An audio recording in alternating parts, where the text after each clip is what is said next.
I tried to make my living room as beautiful as you ladies. So thank you for noticing the effort. You are dealing with such good-looking leading men. And I know some of you are in relationships or whatnot. I mean, was it difficult being in the same room in the presence of such gorgeous co-stars? I was the only single one. Okay, good for you, girl. They're all like brothers, honestly. I know that's not the fun answer, but I mean they're all very handsome, and we enjoy the eye candy and whatnot. But I don't know, when you work with somebody and you're like stuck in Florida with them, like you don't really want to go there. It's gonna be a long 6 months otherwise. What's so incredible about this cast is that I've never worked with a group of people who cared more and were more passionate about the characters and about the work.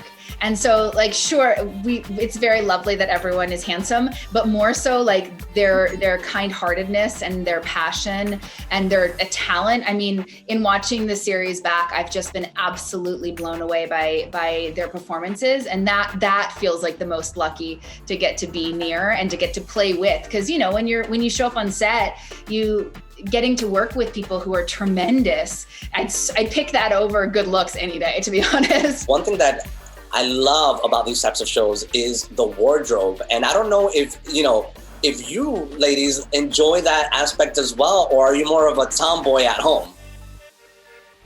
I love it. I mean, I think it's just so important for the character, like what you put on, because it's not always necessarily what you would pick for yourself, obviously, but it's just so the character, and you put it on and you feel like somebody else. And it's sort of like, sometimes that really, I couldn't be Annie wearing a t-shirt and jeans. I wouldn't feel like it. I could give the same performance, but I wouldn't give the same performance because I wouldn't feel as good, you know? So what Hope did, and the way that she very specifically wardrobed each one of us very differently according to our character, was just magnificent, and it was really fun.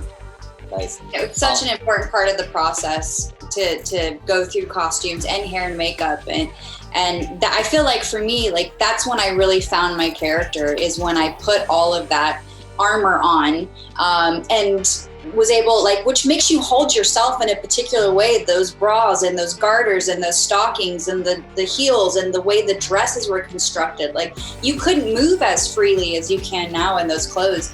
So it made you feel constricted in the way that these women felt internally. You mentioned like the heels and the girdles and all that stuff. Like, did you just feel tired at the end of the day after wearing all that stuff? Because I've been in heels before, and let me tell you, after you wear that for a certain amount of time, you just want to get home and put your feet up and like relax.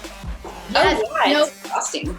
And you know what's amazing? They did it every single day. Like I could never stop thinking about that, where I'm like, oh man, I'm tired. I've been doing this for, we filmed for 5 months, and at the end of the day, I'm like, oh, get it all off. But this was life. I mean, that amount of exhaustion. No, go. There are all these pictures of, my grandparents used to take me on a road trip every summer from Texas through California. And there were all these pictures of my grandma at the national parks going on all these walks in a dress with a waist, with the belt, with, and like little cute little loafery shoes. And I can't imagine, because I think about all of us now when we go to a national park, it's like, like just grubby but they were so committed, and I mean, there's something like really amazing about that. I really admire it, but not very comfortable. Well, kudos to Grandma for keeping it fierce at the national parks. Yes. Well, ladies, I want to do a little trivia game with you about facts or fiction about 1961. So are you down to play? Sure. Electric toothbrushes were first introduced in 1961. Is that true or false? I feel like it has to be true if you're asking a question. Yeah, true. It seems like it's false. Like, it seems like it's absolutely false. So I think it's not true. So we got 2 falses and 1 true. Is that correct? No, we all decided. I'm going true. Everyone says true? I mean, I think it's false, but I'm going to go with true. Well, you all got it right, because it is true. Question number 2.